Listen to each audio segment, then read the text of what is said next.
بڑا مشہور واقعہ ہے، میں بیان تو کروں گا، ہو سکتا بعد میں کوئی ویڈیو دیکھیں تو وہ ویڈیو ان کو سمجھ میں نہ آئے، آپ حضرات سمجھ جائیں گے مطلب کیا ہے، کیونکہ ہم پیچھے سے جو تسلسل سے چل رہے ہیں سمجھ میں آئے۔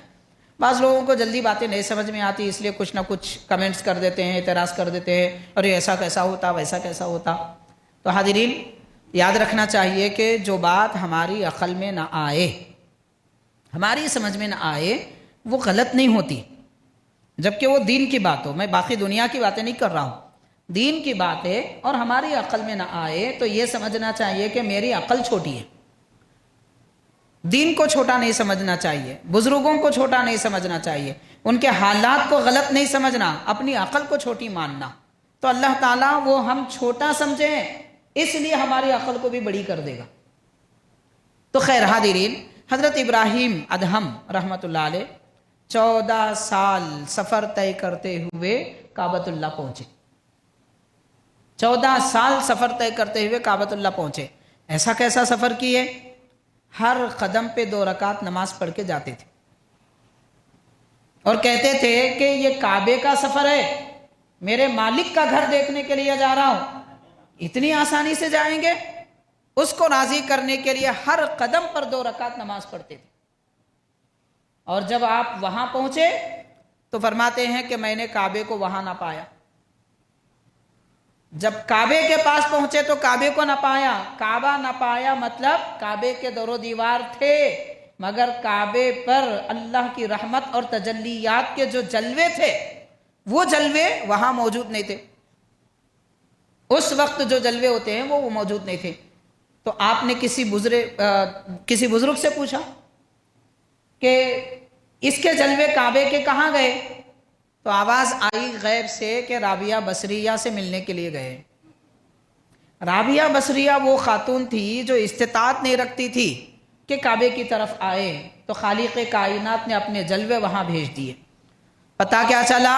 بندے کے دل میں تڑپ جیسی ہوتی ہے، خالق کائنات اسی مقام پہ اسے وہ نعمت عطا فرماتا ہے۔ اس لیے حاضرین، طاقت نہ ہو، استطاعت نہ ہو، دولت نہ ہو، تو کم از کم تڑپ تو ہونی چاہیے۔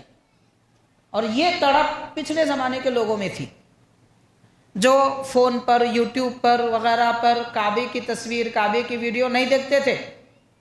ہم نے بعض بڑے لوگوں کو دیکھا ہے، میں نے اپنی آنکھوں سے دیکھا ہے، بچپن میں بعض بڑے لوگوں کو دیکھا ہے، گھروں میں کعبے کی تصویریں لٹکی ہوئی ہوتی تھی۔ صبح اٹھنے کے بعد سب سے پہلے وہ کعبے کی تصویر کو ہاتھ لگا کے چہرے پہ پھیرتے تھے، دعا کرتے تھے، اے اللہ فوٹو تو دکھائی، کعبہ حقیقت میں بھی دکھا۔ یہ تمنائیں تھی، آج کہاں ہیں جناب یہ سب پاگلوں کی باتیں ہیں آج کل کے لوگوں کے لیے۔ آج کل کا نوجوان مسلمان بولتا ہے یہ کیا عجیب باتیں ہیں بھائی، ان کو معلوم کیا ہے کعبہ کیا ہے، ان کو معلوم کیا ہے دین کیا ہے، ان کو اپنے رب کی حقیقت کا کیا پتہ ہے۔ اتنا دور مسلمان ہوتے جا رہے ہیں، صرف 25-30 سال کے درمیان میں یہ حال ہو چکا ہے۔ آپ غور کریں 1400 سال پہلے کے مسلمان کیسے تھے ہوں گے، اور آج کا مسلمان کیسا ہے، کہ آج سے 25 سال پہلے کا مسلمان چمکدار ستارے نظر آتا تھا، اور آج کا مسلمان کوئلہ دکھ رہا ہے، کوئلہ۔ یہ کیفیتیں ہو چکی ہے۔ اس لیے حاضرین، بزرگوں کے حالات پڑھیں، دین کو سمجھے۔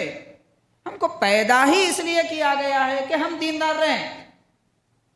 کمائی کے لیے مسلمان کو نہیں پیدا کیا گیا، دکانداری کے لیے مسلمان نہیں پیدا ہوا، کھانے پینے کے لیے مسلمان نہیں پیدا ہوا، نہ ہی اپنا رزق ڈھونڈنے کے لیے مسلمان پیدا ہوا ہے۔ اللہ تبارک و تعالیٰ نے جب انسان کو پیدا کیا، اس کے ساتھ اس کا رزق بھی پیدا کیا۔ رزق ہے تبھی تو ہم ہیں، رزق ختم ہوا ہم مر گئے، کہیں نہیں جانے والا ہے رزق۔ ہاں، ہم کو کوشش کرنا ہے جنت پانے کی، رب کی رضا پانے کی، زیادہ عبادتیں کرنے کی، تاکہ اللہ تعالیٰ کے قرب میں پہنچ سکے۔ بہرحال جس کام کے لیے ہم کو دنیا میں بھیجا گیا، ہم وہ کام تو چھوڑ دیے، اور جس کی فکر کرنے کی ضرورت نہیں ہے ساری عمر اسی فکر میں گزار دی۔ خیر، تو حاضرین کرام، حضرت بایزید بسطامی رحمۃ اللہ علیہ اس طرح کا حج کیا کرتے تھے، ابراہیم ادہم رحمۃ اللہ علیہ اس طرح کا حج کیا کرتے تھے۔ تو خیر، وہ کعبے کی انوار تھے، تجلیات تھی، اس کی برکتیں تھی جو حضرت رابعہ بصریہ رحمۃ اللہ علیہ کے پاس گئی ہوئی تھی۔